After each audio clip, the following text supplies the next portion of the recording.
말씀을 통해 우리들의 삶 가운데 감사와 기쁨이 충만한 삶 사시기를 주님 이름으로 축원합니다. 아멘. 여러분 가운데 함께하기를 축복합니다. 오늘 추수감사주일인데요. 말씀의 제목은 감사의 삶 어떻게 가능한가입니다. 추수감사주일에는 감사해야 된다. 우리가 잘 알고 있지만 과연 어떻게 해야 될까? 추수감사주일 무엇을 감사할 것인가? 이 질문부터 해야죠. 무엇을 감사해야 될 것인가?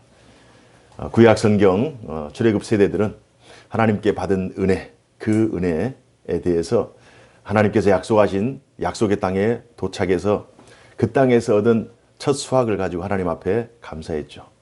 눈에 보이는 수확을 가지고 감사하다가 나중에는 하나님의 인도하심과 보호하심에 대해서 감사를 합니다. 이 감사의 내용이 조금 더 구체적이어야 된다는 사실이 구약 성경 우리 믿음의 조상들이 행했던 이 감사에서 확인할 수가 있습니다. 눈에 보이는 가시적인 결과를 위해서 첫 번째 감사하다가 감사를 하잖아요. 눈에 보이는 것들. 그리고 나서 한참 하나님께서 베풀으신 은혜를 감사를 세어보다 보면 눈에 보이지 않는 것들에 대한 감사가 또 나와요. 우리가 부지불식간에 하나님께 누리고 있는 그 은혜의 내용들에 대해서 감사를 하게 되죠. 바울은 골로새서 3장 15절에서 17절에 그리스도인이라면 감사의 사람이 되어야 된다라고 강조하고 있습니다.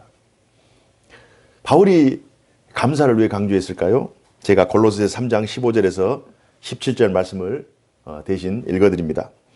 그리스도의 평강이 너희 마음을 주장하게 하라. 너희는 평강을 위하여 한 몸으로 부르심을 받았으니 너희는 또한 감사하는 자가 되라. 그리스도의 말씀이 너희 속에 풍성히 거하여 모든 지혜로 피차 가르치며 권면하며 시와 찬송과 신령한 노래를 부르며 감사하는 마음으로 하나님을 찬양하고 또 무엇을 하든지 말에나 일에나 다 주 예수의 이름으로 하고 그를 힘입어 하나님 아버지께 감사하라. 바울이 구원받은 이후에 자신의 삶을 한번 돌이켜보는 거예요. 자신의 삶을 돌이켜보는데 자기가 행한 모든 일들, 또 행하고 있는 모든 일들, 앞으로 행할 모든 일들이 하나님께서 능력 주시지 아니하시면, 하나님께서 도와주시지 아니하시면, 하나님께서 어떤 그 지혜나 어떤 필요한 때에 그 무엇인가를 공급해 주지 않으면 도무지 자신의 인생에 답이 없는 거예요. 그래서 말에나 일에나 무엇을 하든 하나님께 감사하라. 감사하는 이에게 평강이 있을 줄로 믿습니다.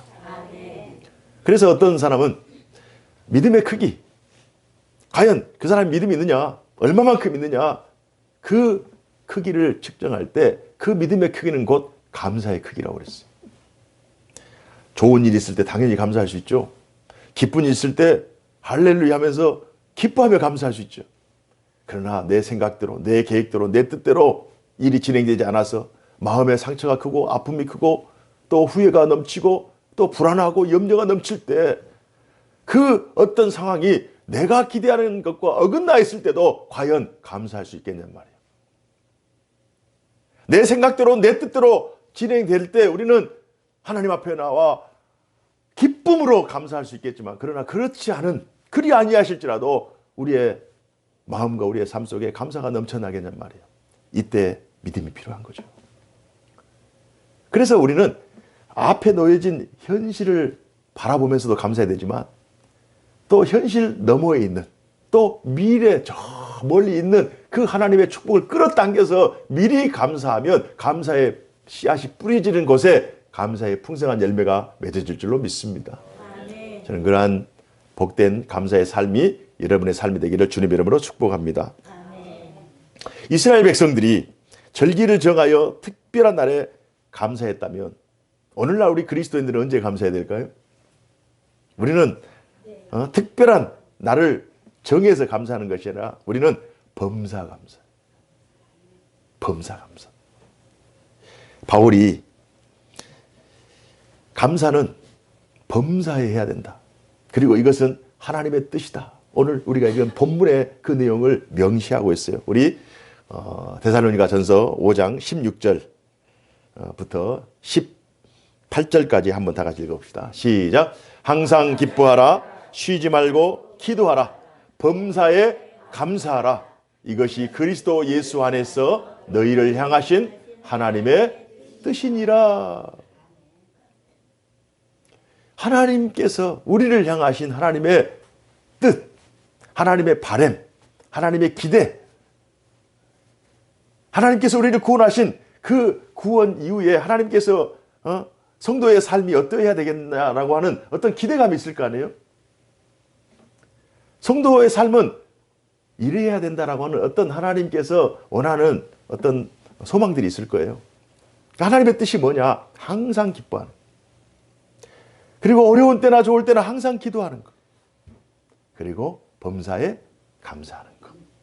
저는 추수감사절이기 때문에 오늘 감사의 내용에 대해서 여러분과 함께 나눴으면 좋겠어요. 범사 감사.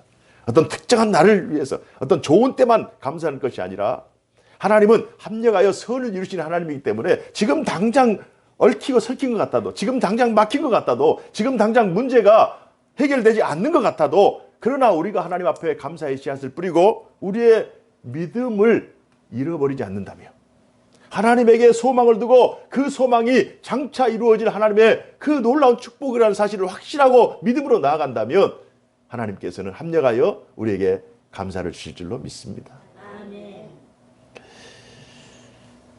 그렇다면 하나님께 감사 어떻게 할 것인가? 어떻게 가능한 것인가? 어떻게 가능할까?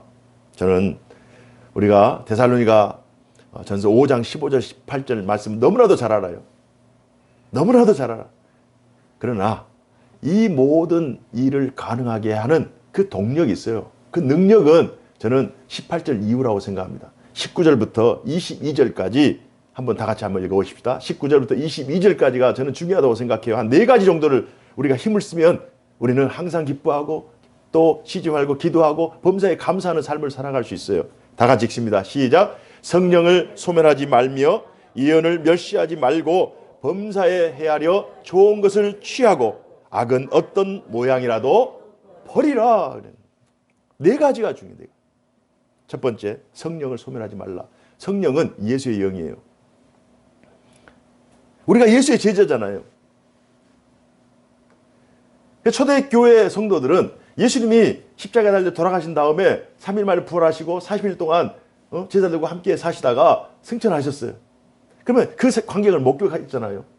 많은 사람들이. 왜 그 사실이 역사적인 사실이냐면 예수님께서 돌아가신 이후에 이제 한 사람, 두 사람 그 예수님의 십자가 사건, 부활 사건을 경험했던 사람들이 이제 자연 수명이 다해서 이제 돌아가게 되는 거예요. 그래서 그 예수의 십자가의 사건, 부활 사건을 역사적으로 기록해서 그것을 남겨야 될 그런 때가 된 거예요. 그래서 예수님께서 십자가 사건 한 30년 후에 복음서가 기록됩니다. 마태, 마가, 누가 복음서가 기록돼요. 그런데 이 역사적인 사건이 만약 허위라면, 이게 사실이 아니라면 그때 예수님의 죽음을 경험한 20대 젊은이가 50이 됐을 때 이건 가짜입니다. 제가 그때 있었습니다. 이건 허구입니다. 이렇게 하면은 그 공간복음서의 권위가 어떻게 되겠냔 말이에요.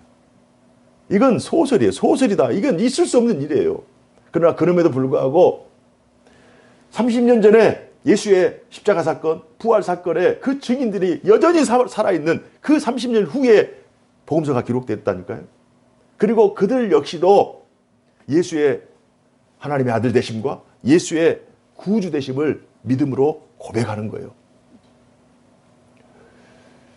그런 고백의 그 놀라운 그 현장 속에 이제는 예수님이 없어요.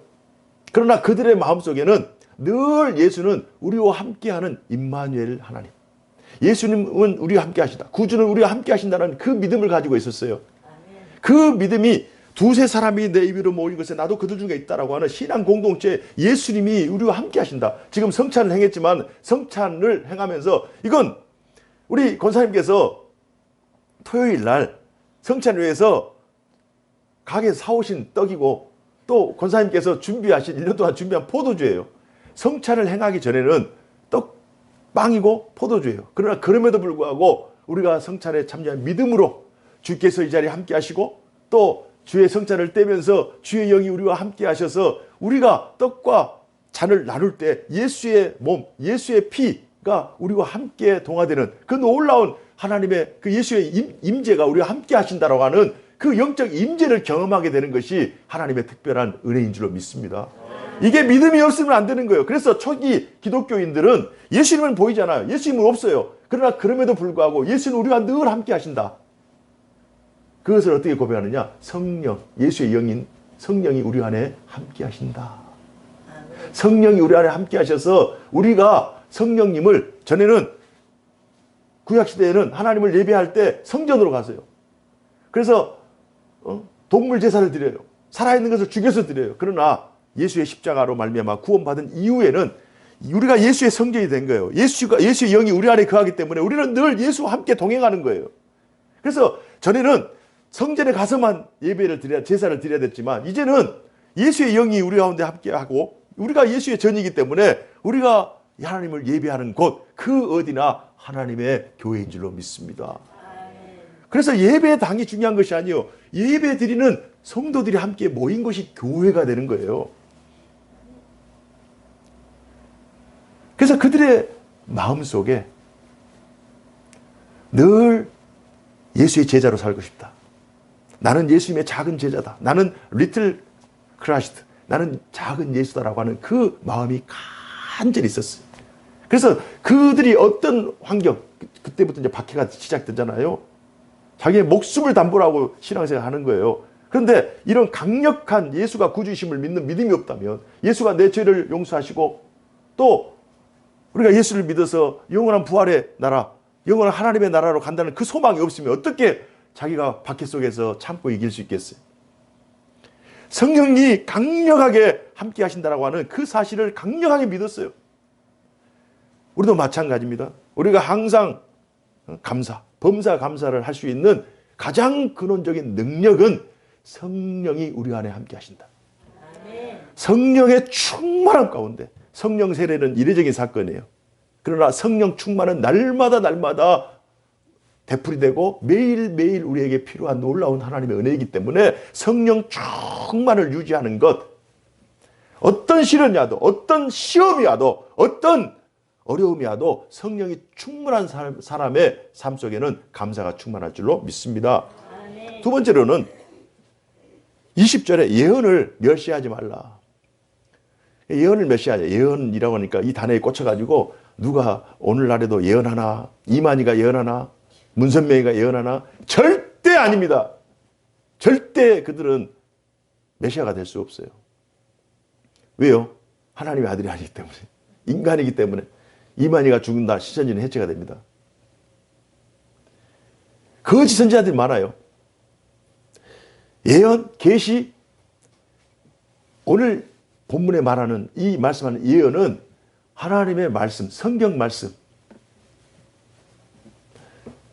우리에게 주신 66권 신구약 성경, 구약 성경은 죄로부터 인간이 타락한, 또 인간이 하나님 떠난 그 모든 일들을 다 기록하면서 이 인류에게, 인간에게 필요한 구주, 인류를 구원할 그 메시아의 예언에 대한 선지자와 또 여러 그 선지자의 예언들을 통해서 오실 예수 그리스도에 대한 예언이 구약 성경이에요. 신약 성경은 오신 예수 그리스도 복음서에서, 그리고 예수님께서 돌아가신 이후에 사도들이 다시 오실 예수 그리스도에 대한 예언이에요. 구약 성경은 오실 예수 그리스도에 대한 예언, 그리고 신약 성경은 오실 예수 그리스도에 대한 구약의 예언이 성취가 되었고 또 이 땅에 33년 사시다가 돌아가셨어요. 그리고 나서 다시 오실 예수 그리스도에 대한 재림에 대한 그 내용이 바로 예언의 말씀이에요. 그래서 구약 성도들은 오실 예수 그리스도의 예언을 기대했다고요. 기대했는데 그것을 보고 죽은 사람도 있고 보지 못하고 죽은 사람이 있어요. 그리고 신약시대에 예수님 당시에는 예수님이 이 땅에 오신 하나님의 아들, 하나님이 현현하셨잖아요. 그 사실을 보고 안진뱅이도 일어나고 소경이 눈 뜨고 죽은 자도 살아나고 귀신들이 떠나가고 그 놀라운 역사, 기적의 역사, 구원의 역사를 그들이 봤다고요. 그렇다면 예수님께서 이제 승천하신 이후에 성령을 우리가 모시고 있는 그 교회 시대, 2000년의 교회 시대에 우리는 어떤 예언의 말씀이냐? 우리가 붙잡아야 될 말씀은 다시 오실 예수 그리스도와 예수님이 오시기 전에 만약 우리가 죽은다면 우리가 돌아갈 천국을 소망 가운데 바라보는 그 소망, 신약성경에 약속한 그 계시록에 약속한 그 말씀, 선지자들이 사도들이 약속한 그 말씀을 우리가 믿는 그 말씀이 예언이라고 하는 거예요. 다른 데서 예언을 찾으면 안 돼요. 그래서 하나님의 말씀에 뿌리를 내리고 하나님 말씀대로 살아가는 사람들이 하나님의 감사의 삶을 살게 되는 하나님의 사람인 줄로 믿습니다.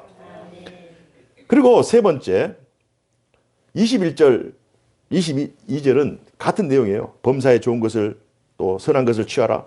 또 악은 어떤 모양이라도 버리라. 좋은 것을 하나님이 기뻐하신 것이 무엇일까? 하나님의 선하신 뜻이 무엇일까? 과연 하나님께서 나를 통하여 이루시고자 원하시는 하나님의 그 기대가 무엇일까? 우리 각자 개개인은 신자들은 하나님의 가능성이거든요. 나는 연약하고 나는 부족하지만 하나님께서 내게 능력을 주시면 지혜를 주시면 어떤 기회를 주시면 그 나의 능력을 초월하는 놀라운 능력자가 되는 거예요. 모세가 자기 힘으로 능력이 있다고 했을 때는 자기는 민족의 지도자가 되지 못했어요. 그러나 자기는 아무것도 할 수 없다.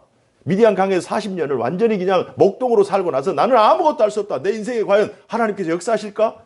그거 다 내려놨을 때 하나님의 능력이 임하자 그는 출애굽의 놀라운 지도자로 변형한 줄로 믿습니다. 아멘. 하나님의 능력이 임해야 되는 거예요. 그래서 선한 일을 추구하면서 먼저 그의 나라와 그의 의를 구할 때 하나님께서 우리에게 늘 감사하는 삶을 살게 하십니다. 우리가 이런 감사의 삶을 살고 성령 안에서 말씀을 의지하여 또 먼저 그의 나라와 그의 의를 구하는 삶을 살게 될 때 하나님께서 우리에게 약속하신 그 약속이 23절 말씀이에요. 저는 23절을 여러분들이 꼭 붙잡았으면 좋겠어요. 다 같이 한번 읽어봅시다. 23절 시작. 평강의 하나님이 친히 너희를 온전히 거룩하게 하시고 또 너희의 온 영과 혼과 몸이 우리 주 예수 그리스도께서 강림하실 때에 흠없게 보존되기를 원하노라. 아멘. 평강의 하나님이 우리를 온전히 거룩하게 하신다는 거예요. 그리고 우리의 영과 혼과 몸, 사실 우리는 이분서를 주장하죠. 영육이에요. 영과 혼은 하나님을 예배하기 위한, 하나님에게 나아가기 위한 그런 영적인 활동이기 때문에 영, 혼, 육을 이게 구분한 것은 우리의 전적인 우리의 삶을 얘기해요. 전체 우리의 삶이 하나님께서 우리의 삶을 보존하기를 원한다라고 하는 이 내용을 강조하기 위해서 영, 혼, 육을 다 바울이 기록한 거예요. 우리가 하나님 앞에 온전히 살아갈 때 그때 우리에게 하나님께서 은혜를 베푸시는데요. 우리의 삶의 열매가 주렁주렁 맺어요. 하나님의 백성들이 하나님의 말씀과 하나님의 뜻대로 성령을 좇아서 또 말씀 안에서 늘 먼저 그의 나라와 그의 의를 구할 때 우리에게 삶의 열매들이 맺은데 그 열매를 바울은 성령의 열매라고 해요. 성령의 열매. 갈라디아서 5장 22절에 23절에 오직 성령의 열매는 사랑과 희락과 화평과 오래 참음과 자비와 양성과 충성과 온유와 절제니 이 같은 것을 금지할 법이 없느니라. 왜요? 하나님의 능력이 우리 가운데 임하기 때문에 우리가 하나님의 것을 추구하면서 또 말씀과 성령 안에서 살아가다 보면 하나님께서 우리에게 열매를 주신다니까요. 그래서 중요한 것은 한 개를 심으면 한 개가 나지 않고 한 개를 심으면 30배, 10배, 100배가 나는 거예요. 가끔 여러분 깜짝 놀라지 않으세요? 하나님께서 은혜를 주시는데 내 능력보다 더 주는 거예요.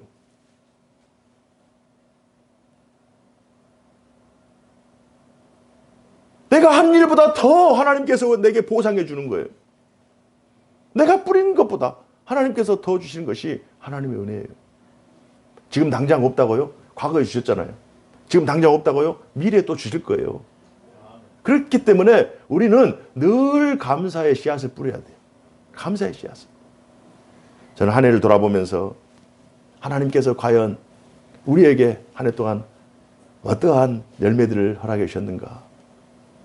성령의 9가지 열매도 당연히 필요하지만 우리의 삶 속에 한번 돌아보세요. 구원의 열매, 하나님께서 구원의 은혜를 베푸셔서 오늘까지 인도하심, 이 감사의 내용 아닙니까? 내가 구원받은 하나님의 백성이다. 내가 이 시간 하나님 앞에 예배하는 예배의 자리에 앉아있다고 하는 이 사실이 놀라운 기적인 거예요. 이건 하나님의 개입이 없이면, 하나님께서 이런 놀라운 인도하심 없이는 우리는 예배할 수가 없는 거예요. 올 한 해 한번 되돌아 보세요. 우리 교회 유미경 성도님이 교회에 출석해서 하나님께 예배드리고 이제 곧 세례를 받게 돼요. 또 지금 병상에 있지만 우리 교회 선녀님이 계신다는 거 아십니까? 유선녀 여사께서, 이선수 고사의 어머니께서 예수를 구주로 영접하고 병상에서 제가 세례를 도구를 가지고 가서 성찬 세례 도구를 가지고 가서 병상에서 세례를 줬어요. 이게 은혜 아니에요?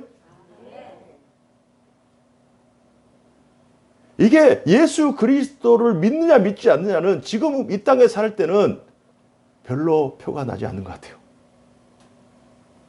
그러나 우리의 호흡이 다하고 생명이 다하고 마지막 심판대에 서면 그때는 극과 극으로 갈라집니다. 영생하느냐 영벌하느냐, 천국으로 가느냐 지옥으로 가느냐. 우리도 심판대에 섭니다. 믿지 않는 자들은 믿지 않았기 때문에 우리 사후에 심판대에 서서 이제는 영원한 멸망 심판 땅땅땅 하고 지옥 가요. 우리는 이 땅에서 믿음 생활 잘했다, 심판대에 서서 너는 믿음 생활 잘했구나, 땅땅땅, 그래 확증하면서 천국 가는 거예요. 지금은 몰라요. 지금은 몰라요. 제가 몇십 년 전에 제가 영국을 한 번도 가보지 않았어요. 외국을 한 번도 가보지 않고 영국 비행기를 탔어요. 믿고 탄 거예요. 그런데 영국이더라고요. 런던 히드로 공항이었어요. 얼마나 감사했는지. 믿고 갔어요. 그런데 믿고 갔는데 엉뚱한 방향으로 가면 이거 안 되잖아요. 믿음대로 갔잖아요. 천국이 없다고 믿고 죽으면 천국 갈 수 없는 거예요. 신앙의 열매를 한번 생각해 보십시오. 개인뿐 아니라 가족 전체가 신앙 안에서 성장과 성숙하고 있다는 이 사실이 얼마나 감사한가. 한 해 동안 한 주도 빠짐없이 예배 자리에 나와 예배할 수 있다는 거. 하나님께서 건강을 주셨기 때문에, 믿음을 지켜주셨기 때문에 그 사이에 한 해 동안 여러 어려움 없었어요? 헐떡헐떡 하면서 정말 한숨 푹푹 쉬면서 스트레스 받아가면서 그 모든 것들을 다 참아내면서 한 주에 하나님께 예배하면서 힘을 얻고 말씀 들으면서 힘을 얻고 기도하면서 힘을 얻고 그러면서 지금까지 왔잖아요. 이게 은혜 아니에요?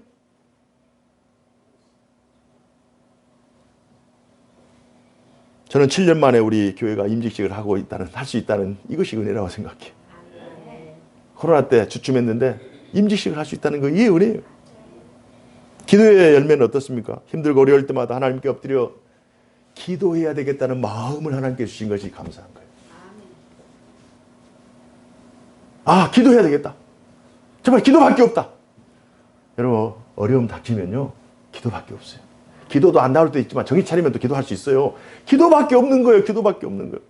내가 기도의 자리로 나와서 하나님 앞에 호소하면서 하나님 살려달라고 이렇게 엎드려서 하나님을 아버지로 부를 수 있는 것, 이 믿음 가지고 있는 것이 감사한 거예요. 요즘 경제적으로 너무 어렵잖아요. 우리가 원해서 어려워진 거 아니잖아요.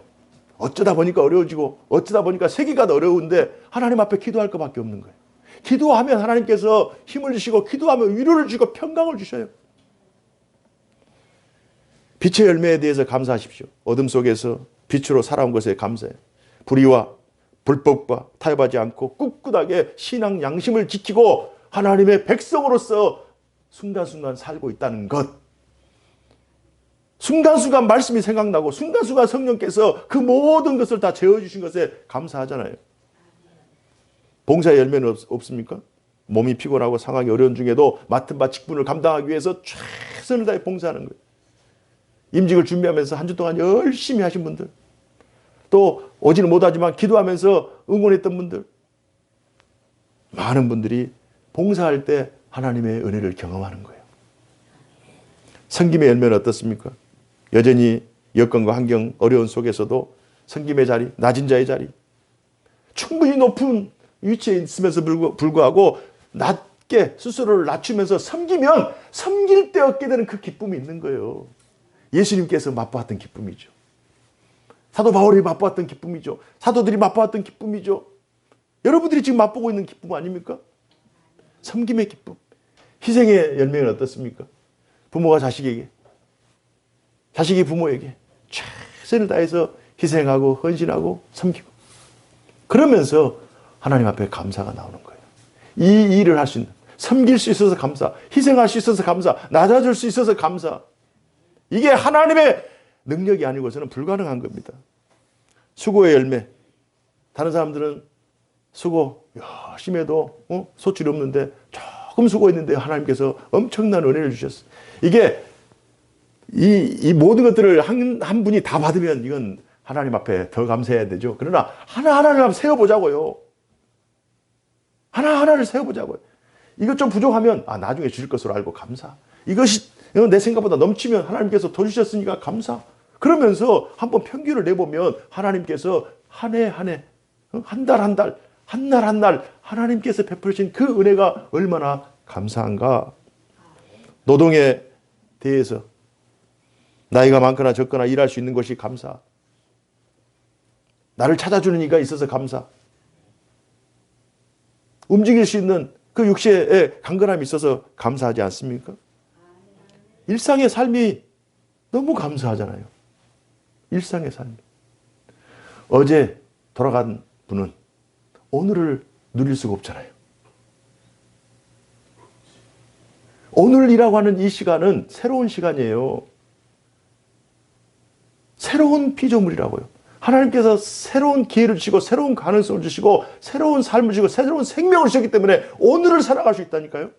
감사하지 않아요? 매일 눈 뜨면 내가 살아있구나 감사하시기 바랍니다. 발이 까딱까딱 움직이면 감사하시기 바랍니다. 진짜 눈을 비빌 수 있다는 것이 감사하다니까요. 요즘 춥잖아요. 코에서 콧물 나는 것이 감사한 줄 믿습니다. 살아있으니까 콧물도 나는 거예요. 사랑하는 가족들, 아껴주는 주변 사람들이 내 주변에 있다. 얼마나 감사해요. 얼마나 감사해요. 매 주마다 와서 서로 안부를 묻고 서로 위로하고 서로 기도하고. 우리 사실 친척 형제보다도 부모보다도 더 자주 만나는 게 얼마나 감사합니까? 고3 수험생들 제가 날마다 기도해요. 날마다. 그러면은 저희 뭔 형제보다 더 자주 기도하는 거예요. 건강하게 먹고 활동하고 생활할 수 있는 것, 이게 감사해요.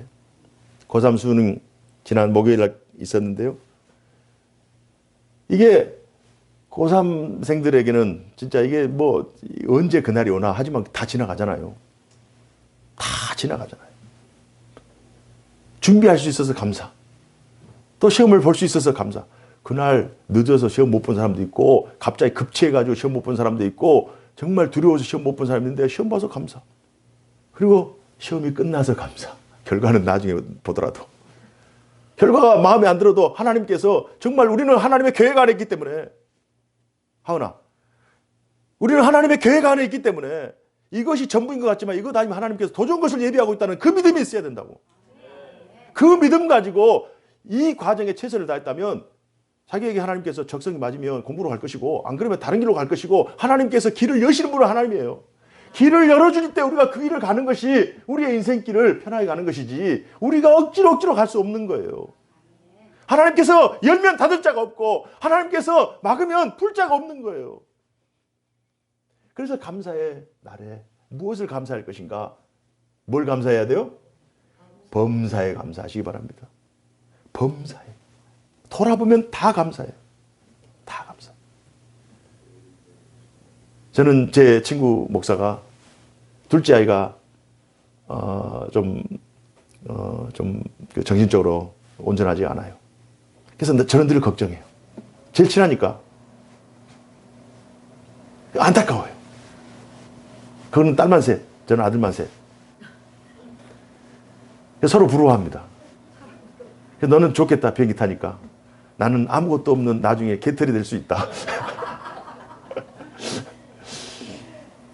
그런데 둘째 생각하면 저도 마음이 아파요. 지금 22인가 셋 되거든요. 어디를 가질 못해요. 늘 끼안고 있어야 돼요. 어떻게 할 수가 없는 거예요. 뭐 얘가 천재적인 지혜를 가지고 있어가지고 퍼즐을 다른 사람 한 달 걸쳐서 맞힐 퍼즐을 한 하루면 맞춰버려요. 그리고 뭐 영어, 뭐 게임, 뭐 이런 거 천재예요. 그런데 단추를 못 껴. 신발을 못 신어. 계산을 못 해. 부모가 한장하죠. 그래서 몇 해의 간격을 두고 늘 안쓰러워하지만 물어봐요. 지금 어떠냐? 너 마음 어떠냐? 감사하다는 거예요. 이게 믿음이 없이는 정말 하나님의 사랑을 우리가 입어서 죄로 죽었던 우리를 살리신 하나님의 크신 사랑, 그 사랑을 입었기 때문에 감사가 나온 거지. 현실적으로 감사할 내용입니까? 이게 한번 그 집안에 한번 가보시라고. 부모의 삶이 없는 거예요. 엄마는 빼빼 말라가지고 정말 힘들어요. 그러나 그럼에도 불구하고 감사한다는 거예요. 어디냐? 둘이 차 한잔 마시고 있어. 둘이 어디 드라이브 하고 있어. 좋겠다. 이게 신비인 거예요.